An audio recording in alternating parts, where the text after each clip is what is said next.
to the show today. You joined me at a very early hour. It's coming up to 6:25 in the morning, and I'll do a quick wristwatch check. I'm actually wearing one of the pieces that I'm reviewing today because unfortunately I've got to send it back, but I just thought I'd have a bit more fun with it. It is absolutely fantastic. This is the little Nano Universe, a little domestic limited edition. Just look how gorgeous it is. This one has really grown on me, and if I wasn't so broke at the moment, I'd probably get one just simply because, you know, being limited edition, it's something unusual. I see investment potential, and that's a rare thing in a watch this price. Now, before we get into the full review, there is something I'd like to add, and that is the dial of this particular piece. It has this texture that you only notice when it's really, you know, when you really look at it close up. It has a bit of a texture similar, reminds me of the Tudor Black Bay. Don't really notice it, but you can see it at certain angles. Anyway, just a very particular thing that I do find very endearing. Now, another thing I should point out, guys, is that when I was filming the review, the thing is, I've got to go off to work today.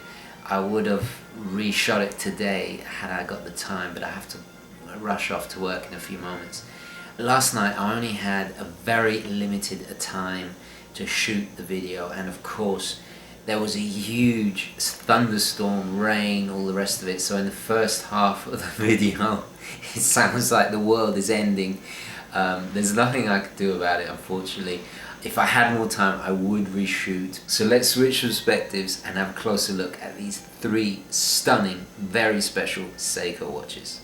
First of all, before I get into this review, I've got to point out, you're probably hearing a lot of water and rain in the background. It's raining like cats and dogs as I shoot this review. Oh, you probably just heard a little bit of thunder there. However, because of my limited time, and I was at work all day today, I have to persevere. So we will carry on regardless. So if you hear lots of water, it's not me, it's the rain outside. So 3 Seikos, and not just any ordinary 3 Seikos. One is a limited edition, which is this one here. This is the Nano Universe SCVE039. And then, of course, we have a Seiko Presage. This is the SARX027. Last but not least, this is a Grand Seiko, the second Grand Seiko we've had on the show, and something a little bit special, obviously because of the technology it has inside. And this is the SBGA003. We'll start with these two because these are the two domestic models, JDMs, which stands for Japanese Domestic Market. So they're only available from Japan, although you can order them online. And we'll start off with this beautiful, beautiful piece. Now, I did an unboxing a few weeks ago, and these two have been lent in by my good friend Arthur. So a massive thank you to Arthur for making this possible. It's a typical thing with the Japanese domestic market that they do keep a lot of their best watches for themselves, and this is no exception. On first glance, it looks just like a very kind of understated, elegant dress watch, but actually what makes this special is its entire enamel dial, which, to be honest, at around about the price that it's going for, is extremely rare. And just a real feat of really something special, because you got to give it to Seiko. Just when somebody says you can't do that, they do it. You know, they're able to offer an enamel dial for under $1,000. This is around about the $600 mark, which is just phenomenal. Enamel dials are something that takes a lot of labor, quite a lot of skill as well, to do properly, and it has this very rich look to it. It's a very particular kind of white, and with beautiful turn of the century numerals in keeping with that classic style. And it's all deliberately done. It really looks like a pocket watch almost. It's like somebody has taken a pocket watch and put some lugs on it and strapped it on this beautiful strap. And this, I gotta say, is the first time I've actually liked the strap that it came with. This is very elegant. It's a nice glossy crocodile grain, beautifully done, really soft and supple, and it just matches the elegance so well. It's quite a flashy strap, but the watch is so understated, I think it complements it perfectly. So you can hear it's really pouring out there, so I do apologize. Anyway, we will carry on. We will carry on. So there really is that kind of turn of the century feel, and matched with those beautiful hands. Quite an interesting second hand. It has no balance on it whatsoever, with that teardrop end of the hour hand. Really nice, distinguishes it from the minute and seconds. Now, of course, there's no lume. It's a straight dress watch. We've got sapphire glass, a flat sapphire glass, but I do think it's possibly curved on the underside. It's flat here, but it looks flat, but I think underside there's a slight curve, and it gives it a bit of a depth when you see it from an angle. It's quite subtle. So very, very simply done, just Seiko, automatic, 21 jewels. So we turn it around, and inside we have the 6R15C movement, which you guys all know I really highly rate this movement. It's in my Seiko SARX033. It's a phenomenal movement. It's completely in-house by Seiko. It has a little nice display back on the screw-down case back. The power reserve is an impressive 50 hours. It operates at 21,600 vibrations per hour. The watch itself is a 10 bar or 100 meters water resistance. Doesn't have a screw-down crown, but the crown is nicely signed. It's entirely high-polished stainless steel case, with quite an interesting bezel. That there's a bit of a gap there. It just juts out with these lugs that look like they've been soldered on, but they haven't. So 23 jewel movement, fully automatic, as you can see. And I love this movement. It's not the most accurate in the world, but it is hackable. You're able to hand wind it. Really belongs in a tool watch, but it's perfect for a dress watch because these things can go yonks, absolutely donkeys, without servicing. So very robust and very, very reliable, and quite economical to service. The accuracy of the movement, they state, I think it's about plus or minus 15 to 25 seconds. I get a lot better performance out of them. That is the parameters they set. But like I said, I get a really good performance out of this movement, and I know it well from a ton of Seikos I've reviewed on the channel. So let's get a quick dimensions. We've got a diameter of 40 millimeters, quite thick at just under 13 millimeters, lug to lug 46, and then of course lug width of 20. Quite a contemporary size, not really in keeping with its early part of the century design, but as you see now from the wrist shot, it does lend for quite wide appeal with its size. And that's really the only first negative of this piece, is that it is a tall piece. For a dress watch, I would have liked something a little bit slender. I know that movement can be cased in something a little bit slender, so that's my only negative. It's a shame because it juts out too far. It's very, very elegant. It's a very refined piece, and the quality is impeccable. I just don't understand why they made it so tall. Maybe they were trying to keep it with that retro, not retro because it's beyond retro, but that really kind of vintage turn of the century aesthetic. I don't know. I really don't know. I just feel it should have been thinner. The other negative I feel about this watch is I get the sense that it's incomplete. Had they have made these hands blued and to really finish off the elegance of it and made it a little bit thinner, it would have been an absolute, I would have probably bought it. Also, its size, I would have preferred the 38, even smaller, to make it even more elegant. However, its pros are quite phenomenal. It has a really beautiful strap, little signed buckle there. The enamel dial, I struggle to think of any genuine enamel dialed watches under $1,000. I can't think of one. It's not a cheap and easy thing to do. Also, the quality is there. Being a Japanese domestic market model, it is impeccable quality. Everything about it is just done to perfection, and it begs the question that I always ask when looking at JDM watches: why aren't all Seikos this quality? Why do they keep the best stuff to themselves? I really, it's a mystery. But anyway, very refined. It retails around about, I think you can get it around about $600.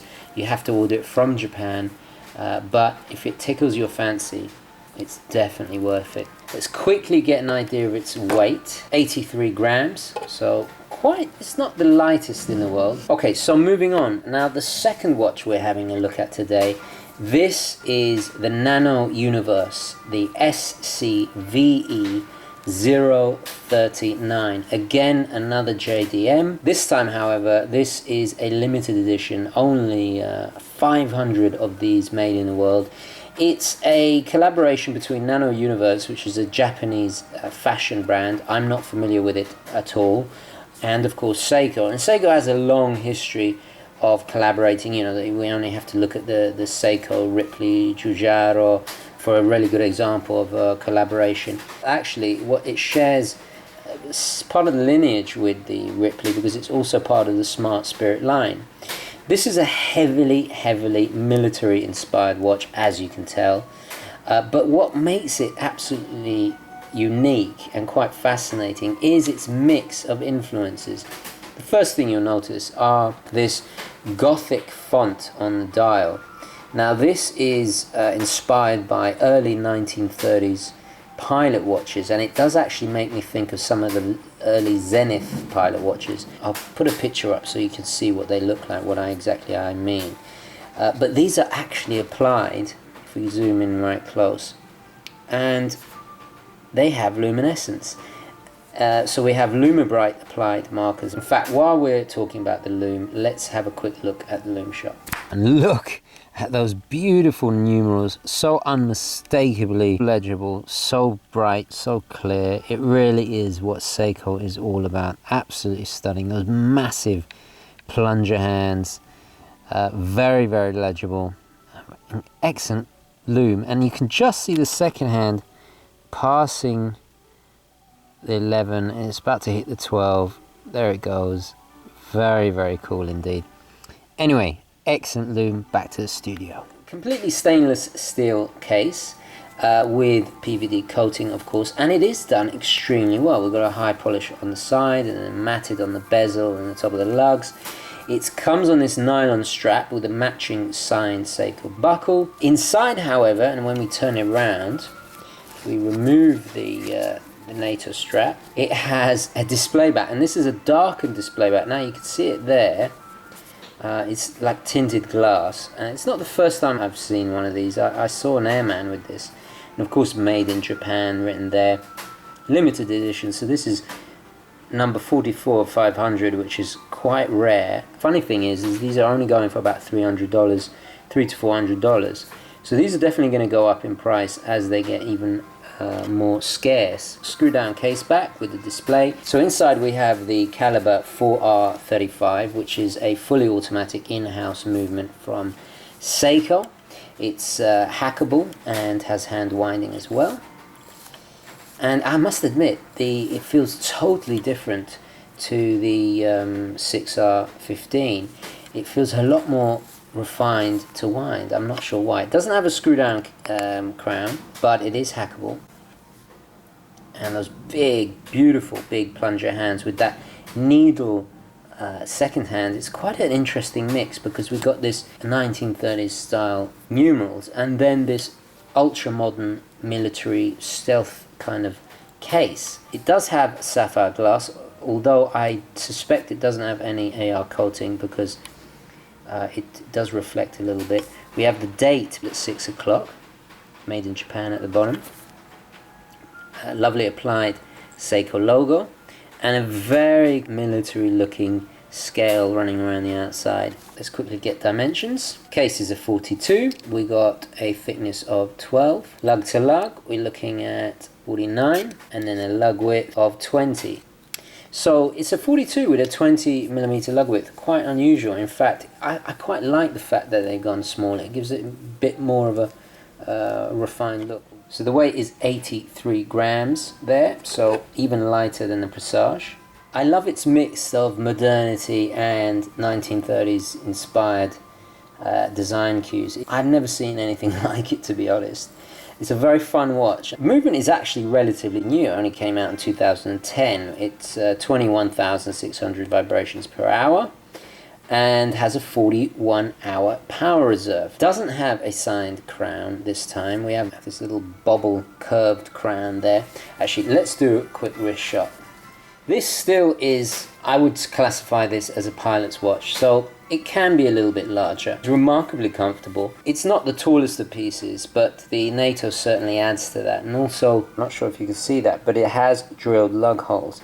So it's definitely a very tooly kind of watch. Very practical, extremely legible.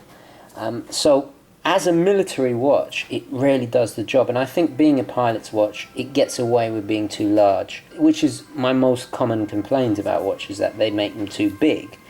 However, this time I can excuse it because if you look back at the 30s watches of this style, they were absolutely massive. So it kind of makes sense. And I think the size and scale is perfect.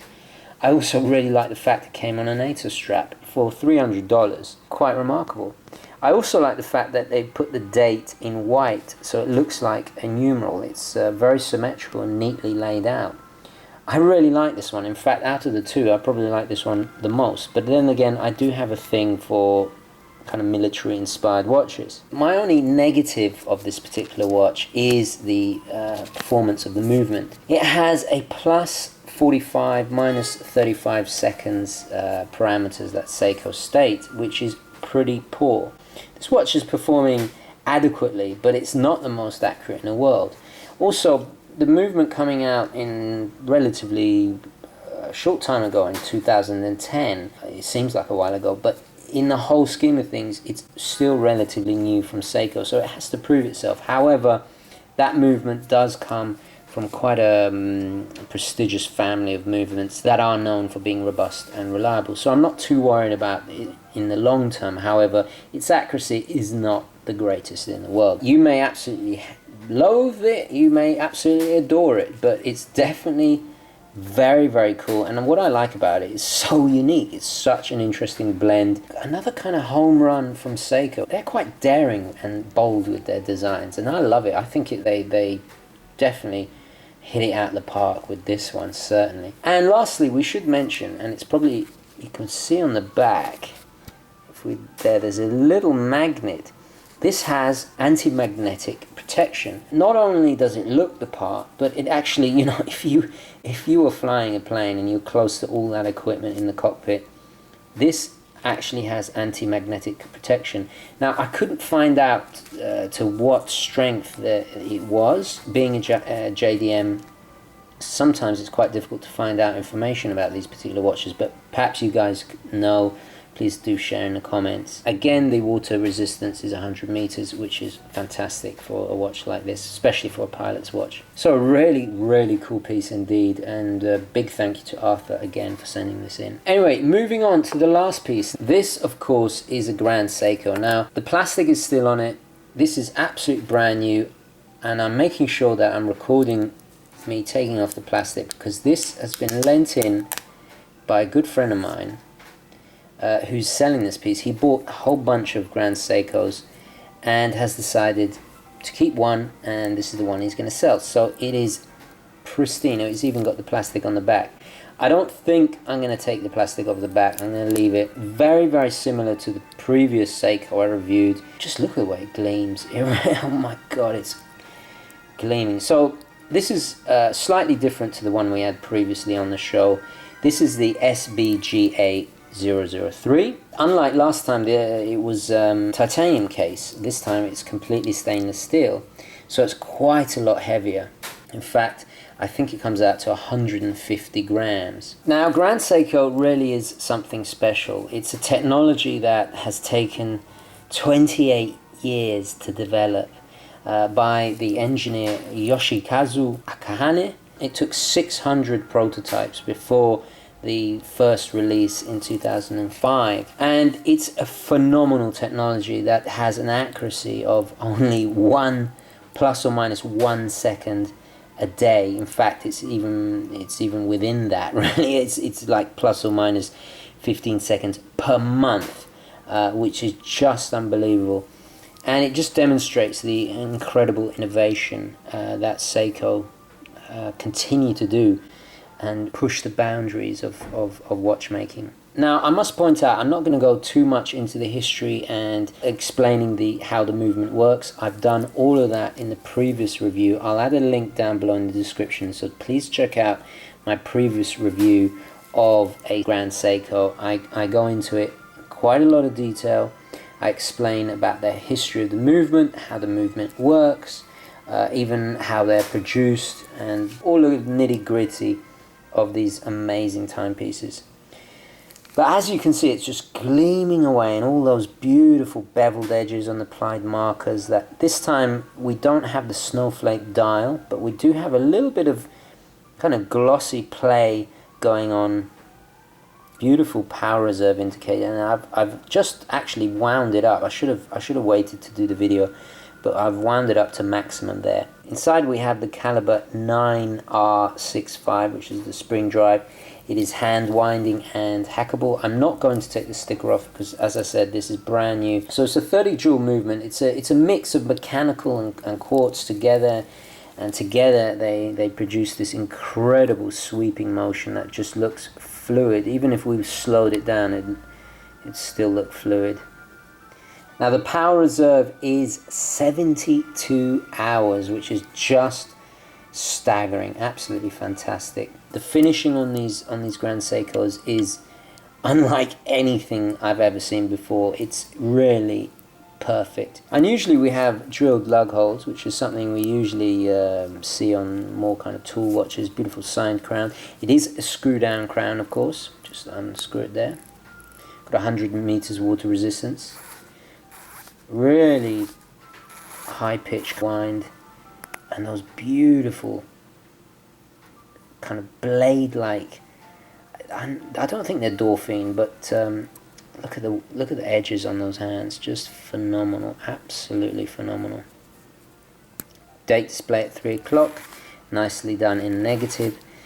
And I mean, this dial layout really is beautifully proportioned. I mean, with that Gothic GS logo at the bottom there, just look at the way it sparkles. It really plays with the light beautifully. The bracelet is also impeccably done. I mean, the finishing is just unbelievable. This time we do have screwed links. Before we didn't, because it's difficult to thread titanium. A tri-folding clasp, which is beautifully signed there with GS Grand Seiko. It's sapphire glass, of course, on both sides. It's a dual curved, very subtly curved on both sides for extra high definition, and anti-reflective coating as well, which is something you definitely need. There's something so special and so sparkly as well. Just look at the way it gleams in the light. Incredible. So if you want to see more in-depth history behind the Grand Seiko, check out my previous video. I should do dimensions very quickly, and I must state we have sellotape on the calipers. The case is just under 41, got a thickness of 12.5, lug to lug it's 48, and then the lug width is a 20. So a very conservative size. It's not overly big. It's very modern, even a little bit too big for me, but actually I think I might just slip it on. Don't tell anybody I'm trying it on, but I really shouldn't. Anyway, haven't fitted it, but yeah, there's a quick wrist shot. Naughty little wrist shot. Oh my god, it feels incredible.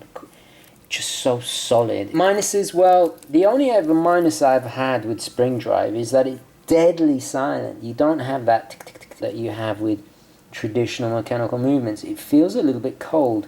I made the analogy in the last Grand Seiko video that it felt a bit like a replicant from Blade Runner. It looks human, behaves human, but it's something else. It's almost too close to perfect. Trust the Japanese to make something too close to perfect. Having said that, it is an unmistakable giant leap in horology, you know, beyond the watches. So the quality and the finish is remarkable, absolutely impeccable, outstanding, close to perfection as you're going to get in a watch. So yeah, for a few $1,000s, definitely worth it. Anyway guys, I'm going to leave it there. The rain has stopped, of course, just as I'm finishing filming.